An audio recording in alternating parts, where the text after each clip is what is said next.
الحمد لله رب العالمين والعاقبة للمتقين ولا عدوان إلا على الظالمين، أشهد أن لا إله إلا الله ولي الصالحين، أشهد أن نبينا محمدا عبده ورسوله صلوات الله وسلامه عليه وعلى آله وصحبه. السلام عليكم ورحمة الله وبركاته.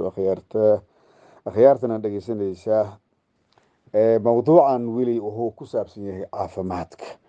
Ka fogow qofkii caafimaad rabow, iska ilaali saddexdan shay soo socoto. saddexda shay maxay yihiin? sokor fara badan iska ilaali, cusbo badan iska ilaali, saliid badan iska ilaali.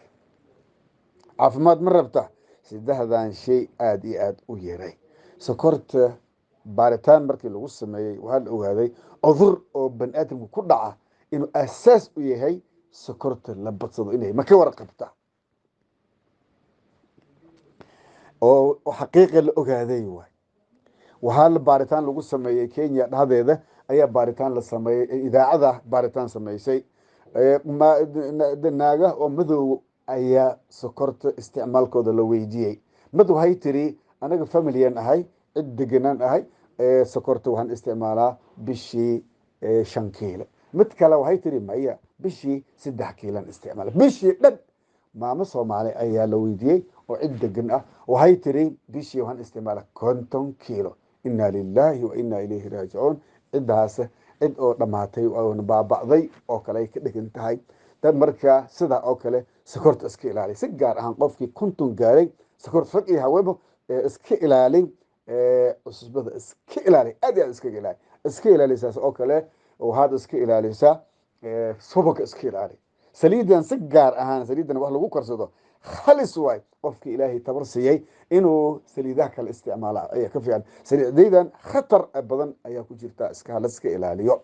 arrimaha marka caafimaadka ku jira waxaa kamid ah qofka inuu ku dadaalo biyaha oo saafiga ah inuu isticmaalo. hataa qofkii reer baadi ah oo marka biyaha warta cabahay inuu biyaha iska karkariyo oo marka ayaa loo baahan yahay. qofka muslimka ah waxaa la doonayaa noloshiis inuu ilaaliyo. nolosha qaali waay. ilaah subxaanahu watacaala waxaanu faray inaan is ilaalino, inaan jirkeen ilaalino oo nolosha faa'iidada oo noogu jirta aan ku dadaalno.